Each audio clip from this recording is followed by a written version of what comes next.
What's going on, guys? My name's Renixiel. It's your boy, Volbeat07. And today we're back once again with another movie review, this time for Ready Player One.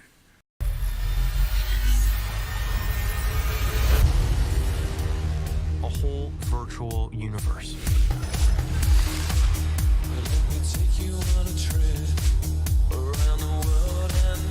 People come to the Oasis for all the things they can do. But they stay because of all the things they can be. Can you feel this? Yeah. It's the only place that feels like I mean anything. This movie was actually, I'm actually shocked that I actually Really? like this movie. Because You enjoyed the movie? Because I actually remember telling you about it because of Fire Go Gaming. Big shout out to him. But I remember, was like, yo, this thing reminds me of Fire Go Gaming with the whole VR and the stuff VR like headset that. and all that the stuff, VR yeah, back in the day. So after watching it, of course, people were like, man, it's a book, man. You guys ain't read the book. And I'm like, damn, I know it was a book, my bad. But on that I have no they idea. did. I talked to some who did read the book, and we did know. I haven't read the book yet. Now that I've watched the movie, I'm going to read the book. Me too. And in another video, we're going to try doing maybe we have some other person up here with us. Yeah. We're going to do a comparison video of the book versus the movie, just have a discussion about that. But right now, this is going to be a non-spoiler review, just about what we liked in a general sense of the movie, and how well we liked it. Yeah, That's all. Personally, to me, I love the movie. I did hear people saying that when we were coming out the theaters that the movie was good, even though it wasn't just like I said. They book changed it they from changed the things book in quite a lot. A lot of people said, "Yo, even though It wasn't good it's still. different, it's actually still like the movie." So I'm in shock. So that's how you know it's a good movie. You know what I'm saying? Even though the book was... Well, they had to take creative liberties because as I'm talking with someone about what happened in the book, that doesn't sound like it would cross over too well into movie form because it's very basic and very... Well, it would be exciting in the book to read it, of course, because of the challenge and the... just the story that's going on with it and all that stuff and the emotional aspect. It wouldn't translate well into a movie form. Right. That people are going to be wanting to watch entirely. In my opinion, I haven't read the book yet, so maybe when I read the book, maybe I'll say, okay, why the hell they didn't do this? They could have done that perfectly. So. I would say this. If you have not read the book and you watch the movie, you're going to like it. And you may want to read the book. If you read the book, you watch the movie, I think you're still going to like it, man. Because a lot of people who watched the movies came out saying that they changed a lot from the book, but the movie was still really good. Yeah. So, all right. So now that we got that a little bit out of the way, don't worry about that. What did you think of the movie overall? You said you enjoyed it. I loved it. What did you like? Good. I love the movie. I was in shock because I didn't really have any expectations for the movie. Yeah. Did it start off kind of slow a little bit? Start off kind of weird. Yeah. I really. I thought it started right in the action. Well, I mean, for me, it started off kind of weird for me because I don't know what's going on.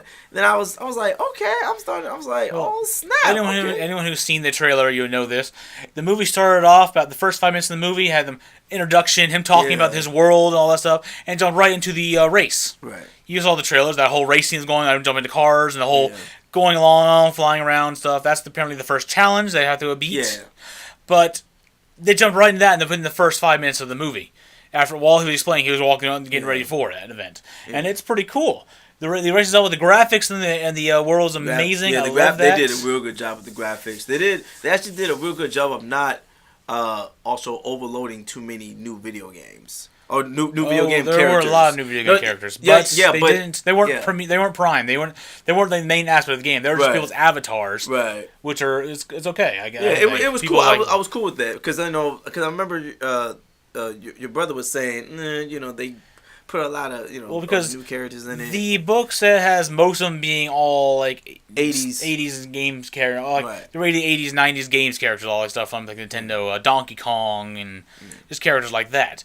And to be fair, that's every challenge was about. That kind of I don't want to spoil the challenges too much. Go watch the movie if you want to see that, or wait till the spoilers discussion. We're talking about it, but. The second challenge involved an old movie from that time period. The third challenge is, of course, a game from that time period. Yeah, because this book was based off in 2011, right? It was made in 2011? Yes, it was 2011, so... But it's made for... It was made back in the day. Because the creator of the Oasis, Halliday, played by Mark Rylance, was a shut-in who really liked and grew up with and really enjoyed those early comics... Or not comics, the early games from that time period. The... Like the old what is it? Oh, What is it? Like Donkey? Well, I know Donkey Kong is in there. He That's did like play the original Donkey Kong Nintendo, but probably even before that. Atari. Atari, that's what it is. Atari, that's what it was. Stuff He had like the that. Atari game. He's a geek, he's a nerd. He gets nervous around girls. He wants to be in a virtual world. He doesn't like being in the real world. Speaking of that virtual world, I want to be in that world. It's amazing. I love the concept of having an open world. Everything's open to you. And you can do anything you want. You can be whoever you want to be. Yes, anonymity is there. The person you're talking to be totally different from their avatar looks like. But who cares? Here's the thing, though. Okay. Don't get me wrong. I like the virtual world. Okay. But at the same time, it's not better than being in the real world. No one said it was better than being in the world, but it's a good escape from the real world if something's going bad or you just need some stress relief. You go into the virtual world to escape from work, whatever. You have too much stress, I'm not saying live in the virtual world all the time, unless, of course, the economy is there. Because by Ready Player One, this movie's time, I think it was 2050 something. What? 2026 no, is when the thing. 2050. Yeah, because he was born in 2025. I think he was born. 2026 is when they made the Oasis. Oh. I believe. Oh. But anyway. You're talking about the game itself. You're talking about when they made the actual Oasis game. I'm talking about, the economy of the Oasis game system. A lot of stuff was built around that. So you could literally buy things in-game using in-game currency and get it in the real world. And so the in-game currency was like Bitcoin, kind of. It's actually had real-world... You're talking about like a soup.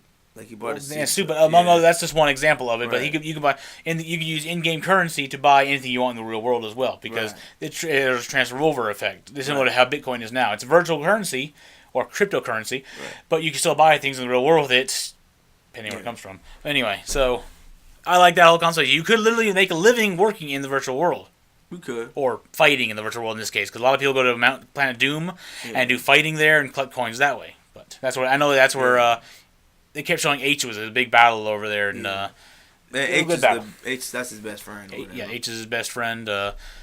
Cool dude, cool avatar. I love it. Overall, though, graphics were amazing. Story was really good. I like to know how much they changed from the original thing. Yeah, music was pretty good, and I really geeked out and. Me too. Yeah, I'm not gonna lie. The old characters and all the characters you see in general. Yeah, new and old. So that's one. Like I said again, that's what I liked about it. It was just like it wasn't like forced on you or whatever. Like they had there was one funny part during the final battle scene. I'm not gonna say too much. Where it said use this. He picked up a weapon. He thought it was a weapon at the time. He picked up what he thought was a weapon, and it ended up being Chucky. Yeah. The Chucky doll from Child's Play. That was funny. Oh God, get rid of it! He threw it off and it exploded, and it started killing people over there. So it just random events are occurring. You see Boba Fett a little bit in there. You see Gandalf and dancing in the club scene. Of course, that was during the trailer. I mean, of course, their avatars aren't anything special. Artemis and Parsifal. Of course, Parsifal is someone from the King Arthur tale, but his character is not so much. Sorrento's character, his avatar. The bad guy. Yeah. His character's pretty cool. He's like a big skull or whatever. No, that's i-rok. R-O-K. Wait, hold on. Who's that? He was the big bad boss. He had like a metal armor suit with still the business tie and all that stuff. Right. The chiseled chin and all that, and they had the slick back hair. Oh. That was his avatar. It was pretty much a hardcore business warrior type thing. I think it was cool. He had the glowing eyes. He looked like an arch villain. I like that. Yeah. He looked like a business dude. He sold the tie and all that, but it was made out of metal. He had the armor plating shoulders and all that stuff, and the black cuff suits, links and all that stuff. He had the red glowing or multi-changing eyes depending on his mood and all that stuff. He had the hard chiseled chin and hair, little queef made out of metal, looks like. But anyway, it was kind of cool the way he looked overall. Right. But yeah, meeting all the characters in the real world as well. You met all the characters and knew about them from the game. And throughout the movie, you meet their actual people, who they really are. And once again, no spoilers. I'm not going to say anything about them really. But seeing how their avatar differs from the reality, how they act in the avatar form, and how they really are, I think that's pretty cool as well. It's an awesome experience. Not everyone's going to be like that, of course. So maybe some people are, because there was a lot of surprises with that too. Yeah, as you're seeing people like driving around the real world, see people with the headsets on. Everyone's on the Oasis all the time. Yeah. People on their lunch break, they'll all be on the Oasis playing around doing something. And the avatars they pick. You can see from the final battle scene, they're all moving around and all stuff. It could be any range of characters. You could be from any game, any movie you want to be. I think they had like a bunch of Halo from they did a bunch of Master Chiefs or crew from the Halo games. They had of course you saw team of them. What's that game y'all played, man? Not Fortnite. Overwatch? Overwatch. Yeah, you see. Tracer. Yes. Yeah, you see her. She's someone's avatar. I'm surprised I didn't see Sonic in that. I would love to see Sonic and Mario. He probably did somewhere. He probably like way back. Oh, they probably was like, no, that costs too much money. Did they have any Nintendo characters actually? Oh yeah, they did Donkey Kong. Yeah. Did they have Donkey Kong? Yeah, they did. So I'm trying to think of any other character, but I can't think of anybody else. let's go watch the movie again. I really want to watch this movie again. I've only seen it once so far, and we're doing a quick little just discussion about the movie right now. And I really want to go see it again because I'm sure there's a lot that I missed because I was focusing on the story itself. I want to go back, watch it again, and watch the little details and stuff I might have missed. So. Yeah, there was some, especially the game characters. That was real fun. Like that just took you back. You were like, damn. Now, understandably though, there were some cringy moments in this. I didn't like that because I don't know. The flow of events throughout this movie was strange. Yeah. Like, I understand that I don't know how the course of events were for the book. Right. Like, from when the start of the book to the finish of the book, I think it's like, how many, a year or so, a couple years. But this one, it felt like several days. Even though progression for Parzival and Artem's relationship and all that stuff, they progressed really fast. Because if you think it's a couple of days, that's really fast. But it felt like it was months at the same time. Yeah. Well, that's the thing with movies, though. You can't follow the book exactly. But there's the flow of events. It doesn't say anything about any flow of events. It says, okay, they're here, they finish this challenge. Next thing you know, okay, this happened, and then now we're doing this happening. It's like, okay, so what was it, 2-3 days? But realize it's been like a couple months, so it's kind of weird the way they did it. Well, if it's probably, like I said, it made the movie a lot longer. It did. Anyway, not too much more to say. We'll have a lot more to talk about during our discussion coming up soon after we read the book. It will take me about a day or two to read the book at this rate. I'm excited about it now, and I really want to finish it now. So we'll discuss just shortly. Either Rubino's going to be joining me or have someone else join me who actually has read the book. Yeah. I don't know if Rubino's going to read it in time or not. Well, I got to get the book first. Okay.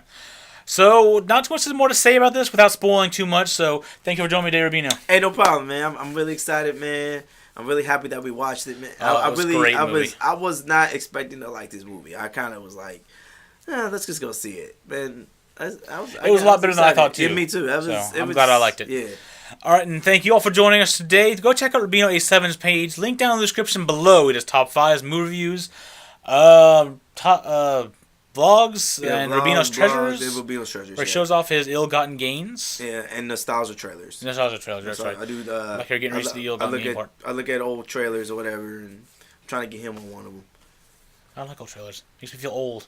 Yeah, but I mean, I'm old, Robert. We ain't that old, man. Right. Go check out Fear About Gaming, our gaming channel, where Rubino's in there a lot of the time anyway. We do a lot of Let's Plays and lots of gameplays. There's a lot of fun stuff going on over there. So anyway, thanks for joining me today. Hope to see y'all next time. Bye.